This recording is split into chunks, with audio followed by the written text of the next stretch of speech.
사랑합니다. 제가 지금 한 달 만에 금요기도에 서거든요. 괜히 그냥 심장이 벌렁벌렁거리고 진짜 그래요. 막 떨리고 그러네요.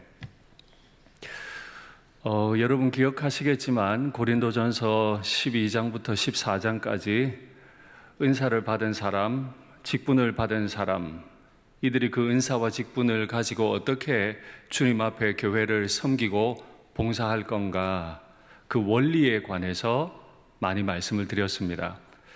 그리고 12장까지 오기까지 이미 앞서서 교회를 섬기는 원리에 대해 많이 말씀드렸지만, 특별히 8장에서부터 11장까지 교회의 일꾼으로 부름받은 사람들이 어떻게 교회를 섬겨가야 하는지 반드시 기억해야 할 몇 가지 지침들이 있었습니다. 그 지침을 한번 확인하시겠습니다. 첫째, 지식은 교만하게 하며 사랑은 덕을 세운다. 꼭 기억하셔야 합니다.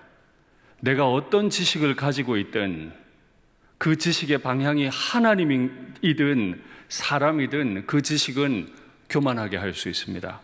바리새인도 성경 지식 많이 알았습니다. 하나님에 대해 많이 아는 것처럼 말했어요.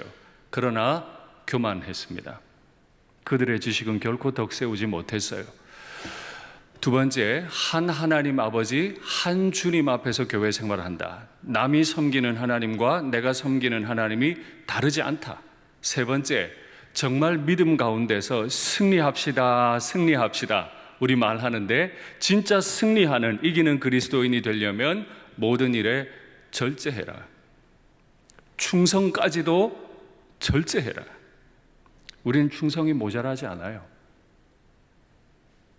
내 감정이 모자라지 않아요. 절제해야 합니다. 선줄로 생각하면 내가 이 분야는 좀 알아. 내가 이 은사, 이 직분은 내가 좀 알아. 선줄로 생각하면 넘어질까 조심해야 한다.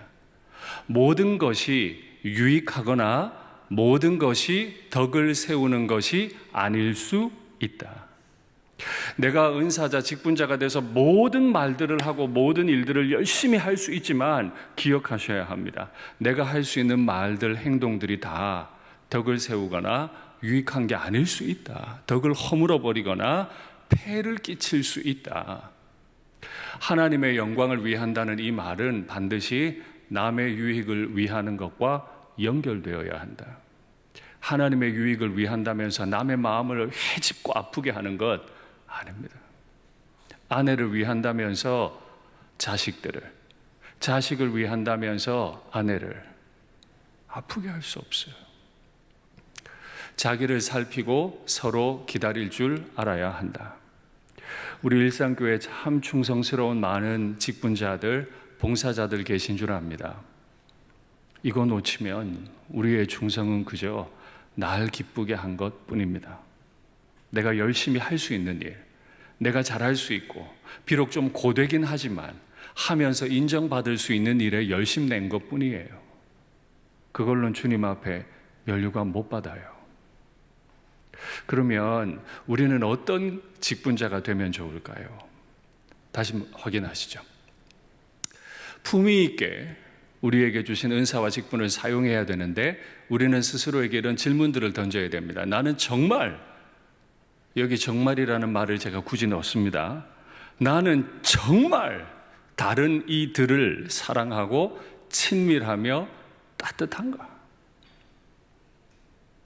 지금 이 말씀을 기억하셔야 합니다. 열정에 넘쳐요. 소리는 많이 내요. 근데 정말 사랑합니까? 나와 생각이 다른, 지금 이 설교의 주제는 통일성과 다양성인데 진짜 다양한 생각을 가지고 있고 나와 생각과 방식이 다른, 속도가 다른 그 사람을 진짜로 사랑합니까? 그들에 대해 따뜻합니까? 친절합니까? 다음이요. 나는 정말 다른 이들의 유익을 위하는가? 너 위해서 그래. 교회 위해서 그래. 진짜요? 진짜 위하면 그 방식으로 말해도 되는 거예요? 진짜 주님과 교회를 위하는데 그렇게 말해도 되는 거예요? 이 질문을 스스로 해야 된다는 거예요. 세 번째요. 내가 직분 받은 이후에 내 동료들이 내게 더 가까이 하는가, 더 어려워하는가? 이게 큰 문제입니다. 우리 남들에게 그런 말 하죠. 저 사람 안수 집사 때는 안 그랬어. 장로 되고 바뀌었어. 저 사람 집사 때는 안 그랬거든. 권사 되고 바뀌었어. 나는요. 난 안 바뀐 거 맞아요? 진짜 나 안 바뀐 거 맞아요? 참 이런 말씀 듣는 거 어렵죠.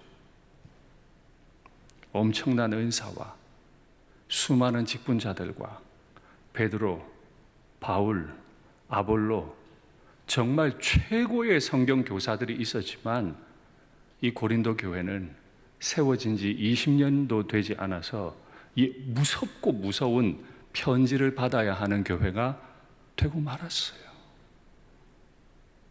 그럼 나는 그렇게 되지 않으리라는 보장이 있나요? 내가 교회를 섬기는 방식은 다 옳은 건가요? 아닐 수 있죠. 그래서 저는 14번 동안 은사와 직분에 관해 고린도전서 12장부터 14장을 가지고 설교할 때 첫 설교의 제목을 이렇게 잡았습니다. 교회에 유익한 성도이십니까? 교회에 유익한 성도이십니까? 내가 열심히 있는 성도냐, 열심히 있는 일꾼이냐가 아니고 진짜로 교회에 유익한가? 내 충성은 교회에 유익한가? 내 충성은 내 배우자와 내 가족들에게 진짜로 유익한가? 이 질문 하지 않으면요, 우리는 우리가 정한 방향대로 갈 뿐이에요. 돌이키지 못해요. 우리의 속도를 멈추지를 못해요. 끝에 가면 파국이에요. 고린도 교회 같이처럼 된다고요. 그래서 많이 고달팠지만 우리는 이 말씀을 마음 깊이 받아야 해요. 사도 바울은 이렇게 문제 많았던 교회에 이 문제들을 무시무시하게 지적한 다음에 오늘 15장으로 넘어와서 바로 자신에게 이 문제들을 적용해 버립니다. 나는 사도 중에 가장 작은 자라. 이게 오늘 말씀의 제목이죠. 저 딱 한 문장이 정말 무시무시하지 않나요? 나는 사도 중에 가장 작은 자라. 오늘 설교 시간에 제가 다시 한 번 더 설명하겠습니다마는 사도라는 말의 뜻은 뭐죠? 주님이 선택해서 보낸 사람이라는 뜻이잖아요. 누가 선택했다고요? 자기 스스로 손든 게 아니에요. 주님이 택하셨어요. 그가 사도예요. 주님이 택하셨다고요. 주님의 택하심. 그런데 그런 나 자신을 볼 때 나는 너무 작아. 너무 작은데 가장 작아. 이게 진짜 은혜 받은 사람의 자기 인식이에요. 나만큼 아는 사람 나오라 그래. 나만큼 열심히 있는 사람 나오라 그래. 아직 은혜 못 받은 거예요. 왜 그런지는 오늘 설교 말미에서 설명하게 될 겁니다. 우리 입으로 한번 고백할까요? 나는 사도 중에 가장 작은 자라. 한 번 더 진실하게 고백하겠습니다. 제가 지금 설명드린 의미를 담아서 고백하는 겁니다. 나는 사도 중에 가장 작은 자라. 주님의 부르심을 받은 건 말할 수 없이 영광스럽지만 그 영광스러워야 할 나 자신을 바라보니까 말할 수 없이 작은데 가장 작아. 가장 작은 내가 교회에서 직분을 수행한다면 어떤 모습으로 수행하게 될까요? 가장 작은데, 가장 못났다고 스스로가 생각되는데, 저도 여러분도 다 이런 마음이 있으면 좋겠습니다. 형제들아, 내가 너희에게 전한 복음을 너희에게 알게 하노니 이것은 너희가 받은 것이요 그 가운데 선 것이라. 지금 지리하게도 12장부터 14장까지 은사와 직분에 관해 설명하면서 그 다음 마무리하는 듯하는 멘트를 하는데, 형제들아, 내가 너희에게 전한 복음을 너희에게 알게 하노니. 복음을 전했다면서요. 복음을 전했는데 왜 알게 해야 되죠? 이미 거기 은사자들 많은데, 직분자들도 많은데, 예배 때마다 예언과 방언이 폭발적으로 넘치고 있는데 왜 전한 복음을 다시 알게 해줘야 되는 거죠? 아는 것 같은데 몰라요. 복음에 대해 말들을 많이 하고 있는데, 그래서 담임 목사도 됐고요, 여러 직분자들도 다 되었는데 아는 것 같은데 몰라요. 그래서 지금 사도 바울은 1장부터 14장까지 이 무시무시한 언어들을 가지고, 형제들아, 내가 너희에게 전한 복음을 너희에게 알게 한다. 잘 들어. 복음 다시 정리해 줄게. 지금 이런 얘기죠. 이것은, 내가 지금 너희에게 알게 하려는 이것은 너희가 이미 과거에 받은 것이고 또 그 복음 위에, 그 가운데 선 것이라. 교회 안에서 은사자로, 직분자로 활동하려는 사람은요, 복음을 가지고 있어야 돼요. 우리 중에 누가 복음을 안 가졌다고 말할까요? 다 복음 가졌다고 할 것 같은데요. 복음을 가졌는데 그 가운데 반듯하게 서셨습니까? 복음을 알고, 복음에 감사하고, 복음에 붙들리고, 복음이 날 세워서 복음밖에 모르는 그런 은사자, 그런 직분자, 봉사자가 되었는가 하는 말입니다. 너희가 만일 내가 전하는 이 말을 굳게 지키고 흔들림 없이 믿으면 구원을 받을 거다. 지금 이 말은 어떤 뜻인가요? 여러분들이 지금 큐티를 하고 있다고 한번 가정해 보세요. 이제 이 구절을 가지고 묵상을 해야 되는데, 내가 너희에게 전한 바로 이 말, 이 복음, 이거를 굳게 지키고 흔들리지 않고 믿으면 구원을 받을 거다. 이 말은 사족입니까? 이미 예언도 하고 방언도 하는 그 교회에 사도 바울이 그냥 갖다 붙여놓은 장식 언어입니까? 아닐 겁니다. 방언도 하고 예언도 하는데 이 복음을 굳게 붙들지도 않고 흔들흔들거릴 수 있습니다. 담임 목사도 얼마든 흔들릴 수 있고요, 교회 오래 다니고 헌금 엄청 하는 분들도 얼마든 그 위에서 흔들러 버려요. 근데 여기서 흔들리면 구원을 못 받아요. 복음 모르면 구원을 못 받는다고요. 여러분, 이런 설교가 많이 무서우시죠? 많이 위로받고 싶으시죠? 근데 이 말씀도 하나님의 말씀이에요. 전하지 않을 수 없어요. 흔들리면 구원 못 받는다고요. 그러면 다시 복음 정리합니다. 그래서 사도 바울이 말하죠. 내가 받아서 먼저 너희에게 가르친 게 있다. 사도 바울은 원래 복음의 원수였잖아요.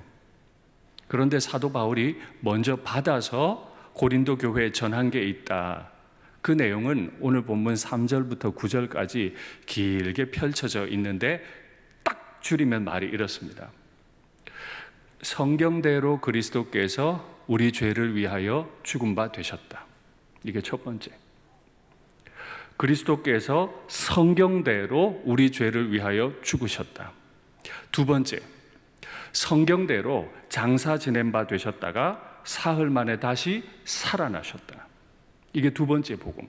세 번째, 바로 이 사실, 예수님이 죄인들을 위해 죽으셨고 성경대로 사흘 만에 다시 살아나셨다는 이 사실을 맨 먼저 게바에게 보이시고 12사도에게 보이시고 500여 형제에게 보이시고 모든 사도들, 야고보와 모든 사도들에게 보이시고 맨 나중에 만삭되지 못하여 난 자 같은 내게도 보이셨느니라.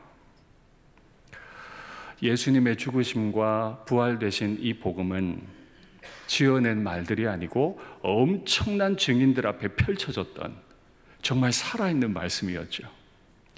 그런데 이 복음을 맨 나중에 받은 사도 바울은 자기를 고백할 때 맨 나중에 만삭되지 못하여 난 자 같은 내게도 보이셨느니라.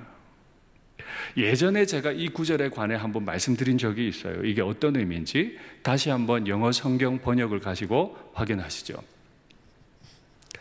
만삭되지 못해 난 자 같다 하는 말은 말 그대로 만삭되지 못해서 40주를 채우지 못하고 미숙아로 태어나 버린 거죠. 약간 의역을 하고 있는 성경은 낙태나 자연유산으로 죽어서 나왔다는 뜻을 가집니다. 애가 태어났는데 죽어서 태어났어. 태어나긴 났어요. 근데 출생신고를 못해요.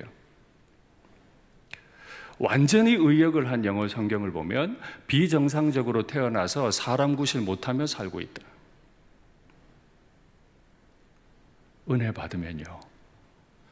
은혜 받으면 진짜로 그리스도의 십자가 앞에 서보면 내가 어떻게 보인다고요? 정상적으로 못 태어났어. 미숙아야. 혹은 죽었어. 혹은 몸에 장애를 가지고 태어났어. 일산교회 담임 목사는 미숙아입니까? 일산교회 담임 목사는 숨쉬지 못하는 죽어서 태어난 태아입니까? 일산교회 담임 목사는 장애를 가지고 있습니까? 사람들 앞에서는 겸손하게 말합니다. 그런 것처럼 아유, 저는 부족합니다. 다 하나님이 하셨죠. 입에 발린 말들 참 많이 해요. 그런데 진짜 누가 나를 미숙아처럼 대하면, 진짜로 누가 나를 죽어 태어난 사람처럼 대하면, 날 장애인처럼 대하면 괜찮습니까? 뭐라도 말하고 싶죠. 그래서 교회에 늘 문제가 생기죠. 정말 죄인들을 위해 성경에 예언된 대로 죽으신 분, 그리고 그분의 십자가, 그 앞에 고요하게 10분만이라도 서보십시오. 딱 10분만이라도 그 십자가 앞에 가만히 계셔 보십시오. 정말이지 나는 미숙아이고 거룩한 일에는 아는 지식도 없고 죽은 자 같고 뭔가 해보려고 하는데 늘 쩔뚝쩔뚝거리는 부족한 인생임을 발견할 수 있을 거예요. 뿐만 아니에요. 사도 바울은 이 만삭되지 못하여 난 자 같은 내게도 보이셨다라고 한 이후에 자신을 더더욱 책망합니다. 왜 자신을 이렇게까지 낮추나요? 나는 하나님의 교회를 박해하였으므로 사도라 칭함 받기를 감당하지 못할 자니라. 이게 언제적 얘기인데요? 사도 바울이 하나님의 교회 박해한 게 언제적 얘기인데요? 이렇게 오래전에 박해 끝내고 이제는 그 박해한 것 이상으로 다 갚지 않았나요? 자기도 얼마나 돌에 맞아 죽을 뻔했어요. 실제로 돌에 맞아 죽은 줄 알고 사람들이 다 버렸죠. 그런데 사람이 꿀떡꿀떡 일어나가지고 살아난 경험도 있잖아요. 그 정도 했으면 됐죠. 언제까지 기억하려고요? 언제까지 스데반 죽인 거 그거 예루살렘 교회 잔멸하고 다메섹 교회 멸망시키려고 걸어갔던 그거를 언제까지 머리에 넣고 있으려고요? 이제 은혜 받았으면 그거 다 잊어도 되는 거 아닌가요? 은혜가 내 죄 다 덮어버리는 거 아닌가요? 죽을 때까지 기억해야죠. 죽을 때까지 기억해야죠. 십자가가 사라지지 않는 한, 내 죄가 저기 십자가에 못 박혀 있다는 걸 확인하는 한, 내가 하나님의 교회를 박해했다는 사실은 사라지지 않습니다. 십자가를 바라보면 볼수록 내가 얼마나 잔인한 죄인이었다는 거 사라지질 않아. 그래서 난 만삭된 자, 만삭되지 못해서 난 자. 그래서 사도라 칭함을 받을 수 없어요. 그래서 나는 사도 중에 가장 작은 자라. 이 고백이 나오는 거죠. 아유, 뭐 제가 한 거 아닙니다. 이런 느낌이 아닌 거예요. 그런 입에 발린 겸손이 아닌 거예요. 내가 어떤 죄를 지었던 사람이고 이 죄인의 죄를 아시면서도 나 대신해서 십자가 죽으신 걸 십자가를 보면서 절절히 깨닫고 있기 때문에 나는 가장 작은 자고 만삭되지 못하여 난 자 같고 하나님의 교회를 박해했던 자다. 오늘 십자가 앞에서 우리의 죄가 다 드러나기 원합니다. 밝히 드러나기 원합니다. 그래야 죄 끊죠. 그래야 겸손해지죠. 그래야 온유해지죠. 그래야 하나님께 영광을 돌리죠. 그래야 남의 유익을 위하죠. 그러지 않고 거짓 겸손으로는 도무지 하나님의 일을 감당할 방법이 없습니다. 그렇게 십자가 앞에서 자기가 아무것도 아닌 것을 깨달을 때, 죄인 중에 죄인임을 깨달을 때 바울이 그 유명한 고백을 하죠. 내가 나 된 것은 하나님의 은혜로 된 것이다.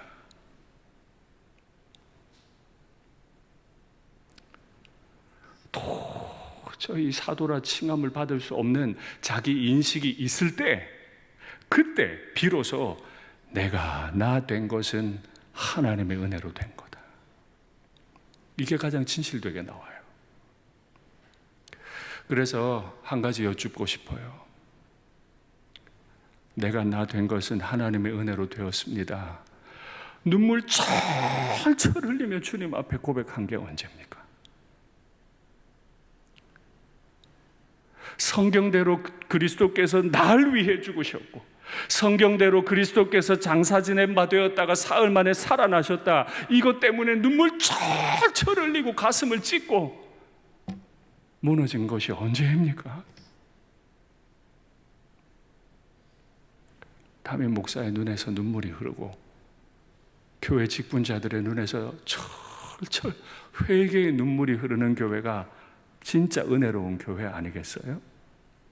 저마다 하고 싶은 일들 다 펼치고, 담임 목사도 외부 세미나 다녀와가지고 거기서 들은 거 다 펼쳐내고 온갖 꿈들 다 설명하고 이거 해야 된다 저거 해야 된다 하면 진짜 좋은 교회입니까? 아니요. 그런 거 안 해도 돼요.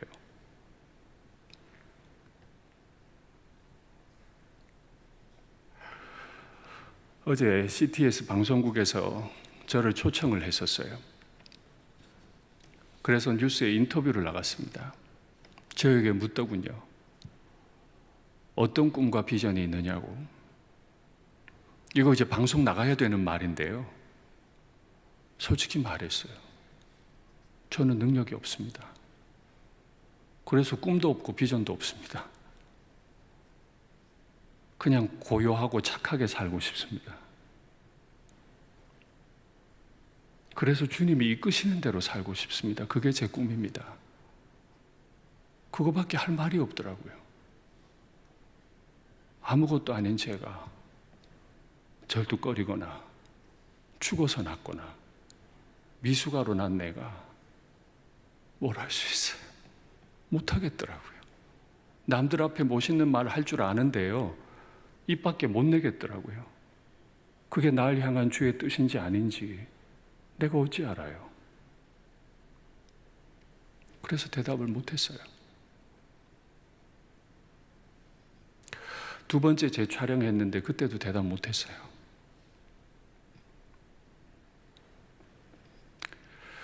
어떤 직분자이기를 원하십니까? 어떤 은사자이기를 원하십니까? 더 근본적으로 어떤 성도이기를 원하십니까? 은혜라는 말의 뜻은 자격 없는 자에게 조건 없이 베푸시는 하나님의 호의라고 말씀드렸어요. 자격이 없는 자에게. 자격이 없기 때문에 조건을 붙일 수도 없어요. 그래서 조건 없이 베푸시는 하나님의 호의. 그 은혜는 나를 어떻게 바꿀까요? 첫째, 내가 모든 사도보다 더 많이 수고하였으나. 진짜 은혜 받은 사람들은 맨 마지막에 부름받았고 만삭되지 못하여 난 자 같다는 자기 인식이 있기 때문에 자기도 사도지만은 모든 사도보다 더 많이 수고합니다. 이게 은혜 받은 자의 첫 번째 특징이에요. 간혹 교회 안에서 보면 일을 하다 좀 힘들면 아유 그만둘래, 나 안 할래, 제가 힘 재충전해서 하겠습니다. 아직 은혜를 몰라서 그래. 어미 노릇하면서도 나 힘드니까 나 파업할 거야, 석 달 동안 나 집 나갈 거야, 이런 엄마 손 들어보세요. 힘 안 들어서 지금 집에 계세요? 힘드실 텐데. 근데 왜 붙어 있죠 거기? 날 엄마로 불렀잖아, 날 목사로 불렀잖아. 제가 우리 교육자들에게 그래요. 한번 부름받았으면 담임 목사가 가라고 할 때까지 있어. 뭐 큰 교회 더 간다, 월급 더 주는 교회 간다, 더 유명한 교회 간다, 자꾸 그러지 말고 배울 때까지 여기서 충성스럽게 있어.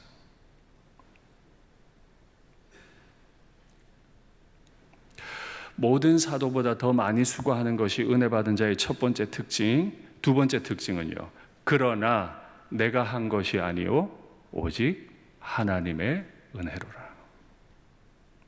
이게 진짜죠. 이 두 개가 다 있어야 돼요. 그래야 진짜 은혜를 아는 직분자예요. 아무리 힘들어도 이 죄인을 위해 성경대로 십자가에서 죽으신 분 때문에, 이 합당하지 않은 자를 은사 주시고 직분 주셔서 부르신 그분의 그 크신 경륜 때문에, 그 사랑 때문에 옴싹달짝 못하고 그 부르신 자리에 있는 거예요. 그래서 죽을 똥 살 똥 열심히 해요. 그런데 일을 하면서 하는 고백이 내가 한 것이 아니에요, 하나님의 은혜다. 내가 얼마나 열심히 일했는데 하나님 은혜 모르는 거예요. 다시 복음 배워야 돼. 다시 복음을 배워야 돼. 하나님 은혜 모르는 거예요. 그래서 제가 오늘 설교를 시작하면서 앞에 8장부터 11장까지 그 7가지 지침들을 나열을 다시 해드린 겁니다. 그 7가지 지침들은 내가 모든 사도보다 더 많이 수고하였으나 내가 한 것이 아니요 하나님의 은혜라 하는 그 가운데 있을 말들이죠. 열심히 하지만 조심히 해야 되죠. 왜요? 하나님이 불러서 하나님의 일을 하는 거거든요. 사도 바울이 이렇게 자기 고백을 한 다음에 그런즉 나나 그들이나, 여기 그들은 누구일까요? 1장부터 언급되어 왔던 고린도 교회 안에 있는 수많은 복음 전도자들, 사도들, 성경교사들이죠. 그런즉 나나 그들이나 이같이 전파하였음에 너희도 이같이 믿었느니라. 저는 이 구절에서 무너졌습니다. 이같이 전파하였음에 너희도 이같이 믿었느니라. 이같이 전파해야 이같이 믿을 수 있어요. 이같이 전파했다는 말은 현재형으로 되어 있고 이같이 믿었다는 말은 과거형으로 되어 있어요. 직분자들은 과거에나 지금에나 이같이 전파해야 돼요. 그러면 이같이는 뭔가요? 지금 사도 바울이 12장부터 14장까지 직분과 은사 수행 원리를 막 나열했고, 그 앞에 8장부터 11장까지 일꾼들의 일반 지침 원리들을 많이 나열했는데, 그리고 마지막 결론 내리기를 그런 기준들에 비추어 볼 때 나는 열심히 했지만 할 수 있었던 건 하나님의 은혜였고 나 같은 게 하나님의 일꾼 된 건 정말이지 하나님의 은혜라. 이같이 전파하였음에. 그러니까 이 가치는 두 가지를 뜻하네요. 첫째, 그들이 전한 복음의 내용. 둘째, 그들이 전한 복음 전도의 방식.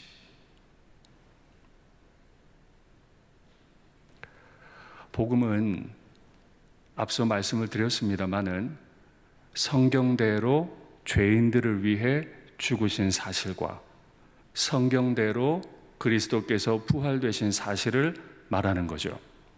그래서 다음 시간부터는 부활에 관해 바울이 이야기합니다. 그게 복음이니까요. 이 죄인을 위해 죽으시고 이 죄인을 위해 부활되사 이 죄인까지도 부활시키시는 하나님의 그 엄청난 은혜들, 그걸 내가 전했다.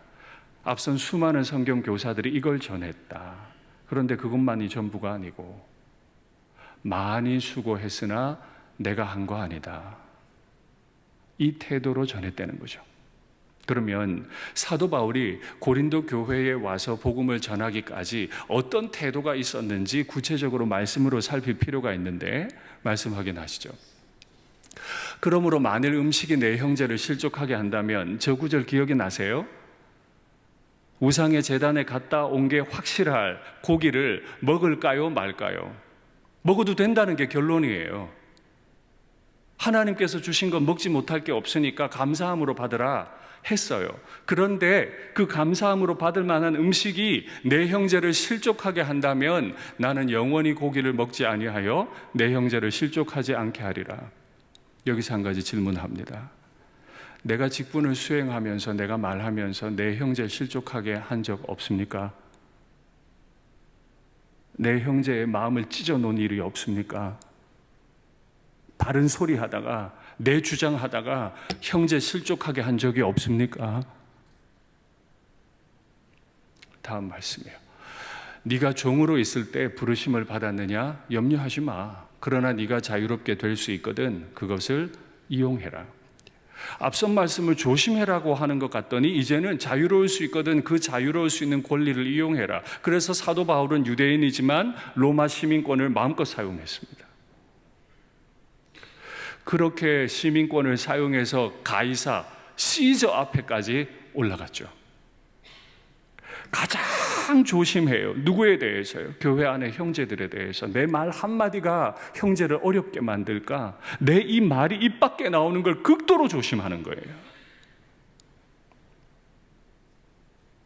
그러나 복음 전도를 위해 하나님이 나에게 주신 권리가 있다면 그 권리는 자유롭게 쓰는 거죠. 다음이요. 그렇게 스스로 조심하고 매이다가 스스로 자유롭게 하면서 복음을 전했던 그 사람 사도 바울이 받을 상은 무엇입니까? 내가 복음 전할 때 값없이 전하고 복음으로 말미암아 내게 있는 권리를 다 쓰지 아니하는 이것. 시민권을 마음대로 쓸 수도 있었고 월급도 마음대로 받을 수 있었는데 이거 다 절제했어요. 고린도인들이 자꾸 오해하니까. 내가 모든 사람에게서 자유로워. 네가 뭐라고 하든 나 거기 신경 안 써도 돼. 나 얼마든 월급 받아도 돼. 율법이 그걸 가르치니까. 자유로울 수 있는데 스스로 내가 모든 사람에게 종이 된 이유가 있어. 더 많은 사람을 얻고자 함이라. 그래서 제가 여쭌 거예요. 내가 직분자가 된 이후에 더 많은 사람을 얻었는가? 내 동역자들은 나와 기꺼이 상의하고 즐겁게 일하고자 하는가? 아니면 나에게 오는 걸 부담스러워하는가? 내가 여러 사람에게 여러 모습이 된 것, 이게 얼마나 피곤해요. 그냥 마이웨이로 가는 게 편하지. 유대인에게는 유대인으로, 헬라인에게는 헬라인으로 살아가는 일이 보통 어려운 게 아니잖아요. 자기의 주권이 있는 게 아니고 상대에게 주권을 넘겨버려요. 이게 은혜 받은 자라고. 아무쪼록 몇 사람이라도 구원하고자 함이라. 준비되셨어요? 너무 어렵죠? 은사가 많아요. 직분도 많아요. 베드로, 바울, 아볼로, 이보다 더 위대한 사도들이 올 수가 없어. 근데 지상의 그 어떤 교회도 고린도 교회라고 이름 붙인 교회는 없어요. 닮고 싶지 않은 교회. 닮고 싶지 않아. 위대한 사도들이 많았는데 그 교회 안 닮고 싶어. 그래서 이름 한번 붙이지도 않아요. 이게 현실이에요. 이게 예수님께서 승천하시고 20년 만에 벌어진 일이에요. 그가 성령으로 충만하게 하신 교회의 결과였어요. 마지막 말씀 확인하시죠. 운동장에서 다름질하는 자들이 다 달릴지라도 오직 상을 받는 사람은 한 사람인 줄 너희가 알지 못하느냐. 직분 받고 열심히 달리죠. 너희도 상을 받도록 이와 같이 다름질하라. 이처럼 너희에게 전파했다. 그랬더니 너희가 이처럼 믿었다. 이와 같이 달려야 한다. 우리는 어떤 운동장 위에 서 있다 그랬죠? 온유의 운동장 위에. 누가 온유한가? 누가 온유로 1등 하는가? 거기 서 있어요. 창의적이고 엄청난 물질을 헌신하고 다 귀한 일이에요. 그런데 그걸로 1등 하라고 하신 적이 없어요. 우리가 서 있는 위치는 내가 아무것도 아닌 걸 알아. 죄인인 날 위해 죽으시고 부활되셔서 이 죄인에게 은사와 직분 주신 그분 앞에 가장 겸손하게 온유하게 살아가는 것. 우리가 받을 상은 열정의 상도 아니고, 우리가 받을 상은 창의성의 상도 아니고, 우리가 받을 상은 온유와 겸손의 상인 줄 믿습니다. 이것을 아는 것이 은혜예요. 이걸 몸소 경험하는 것이 은혜예요. 말씀을 맺겠습니다.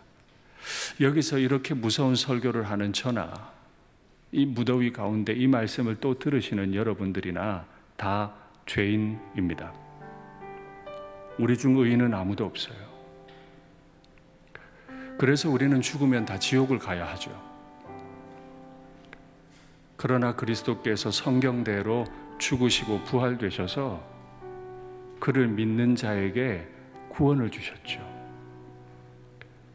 그리고 우리에게 더 주신 게 있는데 바로 은사와 직분입니다. 그러므로 우리는 우리가 예수님께 어떤 빚을 지고 있는지, 은혜를 받았으면 은혜로운 말을 할 줄 알고, 은혜를 받았으면 은혜롭게 직분을 행할 줄 아는 그런 우리가 되면 좋겠습니다.